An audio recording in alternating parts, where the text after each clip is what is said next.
अस्सलाम वालेकुम वरहमतुल्लाहि वबरकातुहू। नाज़रीन किराम, इल्मी जवाहिर में आपको खुशामदीद कहते हैं। आज हम मश्क 3.4 के सवालात की तरफ चलते हैं, जो है ज़कात और औशर के बारे में है। सवालात की हल की तरफ चलते हैं।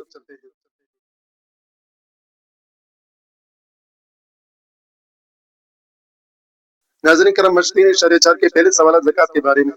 ज़कात एक माली इबादत है जो हर आकिल बालिग साहिब निसाब मुसलमान मर्द औरत पर फर्ज है।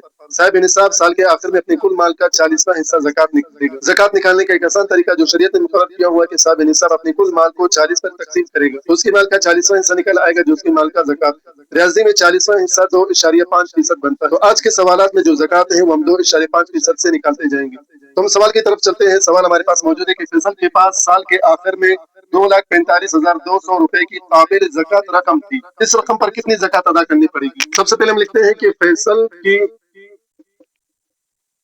काबिल ज़कात रकम हमारे पास मौजूद है 2,45,200 रुपए। ज़कात की शरह हमारे पास है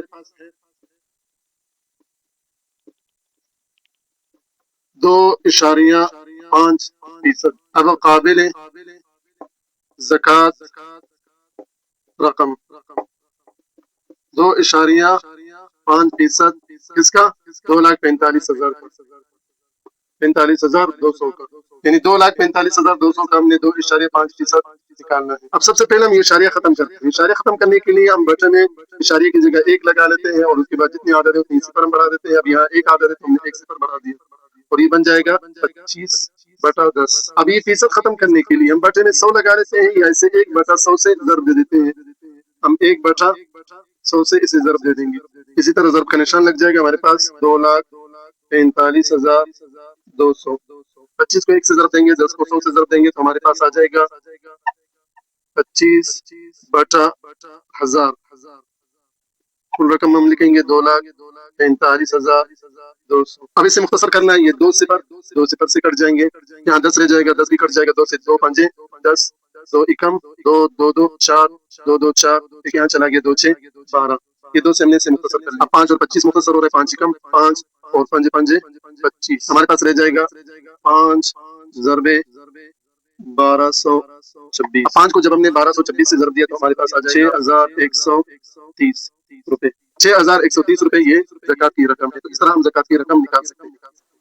मश्क 3.4 का ज़कात का एक दूसरा सवाल हमारे पास मौजूद है। सवाल है, सादिया ने 56,000 रुपए ज़कात अदा की, काबिल ज़कात रकम मालूम। अब हमने काबिल ज़कात रकम मालूम करना है, यानी जिस पर ज़कात वाजिब हो गई है, जिस पर ज़कात उसने अदा की है। ज़कात की रकम हमारे पास 56,000 रुपए है। फर्ज करें काबिल ज़कात रकम एक रख लेते हैं क्योंकि हमें मालूम नहीं है कौन सी कितनी रकम है। और ज़कात की शरह हमारे पास पहले से मौजूद है कि 2.5% और ज़कात अदा की गई यानी 2.5% ज़रबे x, यानी जो रकम हमें मालूम करना है। हम अल की तरफ चलते हैं। हम लिखते हैं x ज़रबे 1/100। ये पहले मैंने आपको बता दिया था। ज़रब का निशान हम लगा लेते हैं और 25/10 बराबर का निशान लगेगा और ज़कात वाली रकम हम लिखेंगे यानी 56,000 रुपए। ये चीज पहले मैं आपको समझा चुका हूँ। 25 1 से ज़रब होगा और 100 10 से ज़रब हो जाएगा तो मेरे पास आ जाएगा x ज़रबे 25/1000 और बराबर का निशान 56,000 रुपए हम लिख। अब हमने क्या करना होता है, ये x को अकेला छोड़ना होता है क्योंकि इसकी कीमत हमें मालूम करना है। तो इसलिए जो बराबर का निशान है ये बटा यानी 25/1000 के बिल्कुल बाएं तरफ आ जाएगा। जब बराबर बटे के बाएं तरफ आ जाएगा तो 25 बटे में आ जाएगा और 1000 ऊपर जाकर के 56,000 से ज़रब होगा। किस तरह हम लिखते हैं, x बराबर का निशान लगा लेंगे 1000 ज़रबे 56,000 और 25 बटे में आ जाएगा। अब इसे मुख्तसर करते हैं तो ये 25 5 पंजे 25 5 2 10 2 सिफर ऊपर चले जाएंगे। तो तकसीम 200 और 5 पर तकसीम हो रहा है। 5 कम 5 5 4 20 एक सिफर आ जाएगा तो ये 200 हमारे पास हासिल हुआ 40 ज़रबे 56,000। 40 को जब 56,000 में ज़रब दिया तो x की कीमत हमारे पास आ जाएगी 22,40,000 रुपए। x की कीमत हमारे पास 22,40,000 रुपए हासिल होगी। अब ये वो रकम है जिस पर 56,000 रुपए ज़कात अदा की गई है। مشق 3.4 کے عشر کے سوالات شروع ہو گئے ہیں۔ عشر میں ایک دینی عبادت ہے جو کسانوں پر اس کی زرعی پیداوار کے مد پر لازم ہے۔ اب کسان نے اپنی زرعی زمین کے پیداوار کو قدرتی وسائل سے مثلاً بارش دریاؤں کے پانی سے سیراب کیا ہو تو وہاں وہ 10% یعنی 10واں حصہ عشر نکالے گا، اور اگر مصنوعی وسائل سے مثلاً ٹیوب ویل یا کنویں کے پانی سے سیراب کیا گیا ہو تو وہاں وہ 5% یعنی 5واں حصہ عشر نکالے گا۔ اب عشر کیسے نکالا جاتا ہے؟ ہمارے پاس ایک سوال موجود ہے کہ ایک کسان نے 5% کی شرح سے 29,248 روپے عشر ادا کیا۔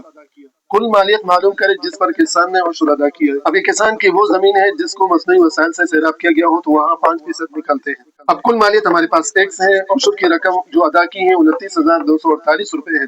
عشر کی شرح ہمارے پاس 5% ہے، عشر ادا کیا یعنی 5% کل مالیت کا۔ اب کل مالیت معلوم کرتے ہیں تو ہم لکھتے ہیں ایکس، ضرب کا نشان لگے گا، ہم لکھیں گے 5/100، کیونکہ 5% ہے 500 سے نکلا ہے تو اس لیے ہم 5/100 رکھ لیتے ہیں، یہ 100% کا 100 ہے، برابر کا نشان لگے گا، اور جو عشر ادا کیا ہم وہ لکھتے ہیں 29,248 روپے۔ یہ پہلے میں آپ کو بتا چکا ہوں کہ ایکس کو اکیلا چھوڑنا ہے کیونکہ اس کی ہمیں قیمت معلوم کرنا ہے، اس لیے جو برابر کا نشان ہے بالکل بٹا کے بائیں طرف آ جائے گا۔ جب برابر کو ہم بائیں طرف لائیں گے تو 100 اوپر چلا جائے گا اور 5 مخرج میں آ جائے گا۔ ہم لکھیں گے ایکس، برابر کا نشان لگے گا، آ جائے گا 100/5، ضرب کا نشان یہاں چلا جائے گا 29,248۔ اب اس سے مختصر کرتے ہیں 5 کم 5، 5 2 10، اور اوپر چلا جائے گا، ہمارے پاس آ جائے گا 20 ضرب 29,248۔ 20 کو جب ہم 29,248 میں ضرب دیں گے تو ایکس کی قیمت ہمارے پاس آ جائے گی، ایکس برابر ہے 5,84,960 روپے۔ 5,84,960 روپے یہ کل مالیت ہے جو کسان نے زرعی پیداوار سے حاصل کی ہے، جس پر اس نے 29,248 روپے عشر ادا کی ہے۔ ناظرین کرام، یہ وہ سوال تھا جہاں ہمارے پاس عشر موجود تھا لیکن کل مالیت موجود نہیں تھی، اور اگر ہمارے پاس کل مالیت موجود ہو لیکن عشر موجود نہ ہو تو ہم عشر کیسے نکالتے ہیں؟ تو کل مالیت کو ہم فیصد کے دائیں طرف رکھ کر کے اس سے مختصر کرتے ہیں اور ضرب دے دیتے ہیں تو ہمارے پاس عشر نکل آ جاتا ہے۔ مثال میں آپ کو سمجھا دیتا ہوں کہ ایک زرعی زمین ہے جس پر 10% عشر لازم ہے۔ اب کل مالیت ہمارے پاس موجود ہے تو 10% عشر ہم کیسے نکالیں گے؟ تو ہم رکھتے ہیں 10/100 رکھیں گے، ضرب کا نشان لگا لیں گے اور یہاں کل مالیت رکھ لیں گے۔ کل مالیت 100 سے تقسیم مختصر ہوگا اور 10 سے ضرب ہوگا، جب ہم اسے مختصر کر کے ضرب دے دیں گے تو ہمارے پاس عشر نکل آ جائے گا۔ اگر 5% ہے تو ہم یہاں رکھیں گے 5/100 اور یہاں کل مالیت رکھیں گے، اسی طرح مختصر کر کے ہمارے پاس وہ 5% عشر نکل آئے گا۔ ناظرین کرام، اس سوال کے ساتھ ہی مشق 3.4 کو ہم مکمل کر لیتے ہیں۔ انشاءاللہ اگلی ویڈیو میں ہم اگلے مشق کی طرف چلیں گے۔ چونکہ بعض مدارس میں سماع امتحان کا سلسلہ شروع ہو چکا ہے، اس لیے اس باب کے اگلے 2 مشق یعنی 3.5 اور 3.6 کے سوالات کے حل کے نوٹ میں گروپ میں دے دوں گا، آپ وہاں سے دیکھ کر کے اس باب کو پورا کر سکتے ہیں۔ اس کے ساتھ ہی اجازت چاہوں گا، لیکن جانے سے پہلے آپ سے پھر درخواست ہے کہ ہمارے چینل علمی جواہر کو سبسکرائب کر لیں، ویڈیو کو لائک اور ساتھیوں کے ساتھ بھی شیئر کر لیں، اور حوصلہ افزائی کے لیے ایک چھوٹا سا کمنٹ بھی کر لیں۔ السلام علیکم ورحمۃ اللہ وبرکاتہ۔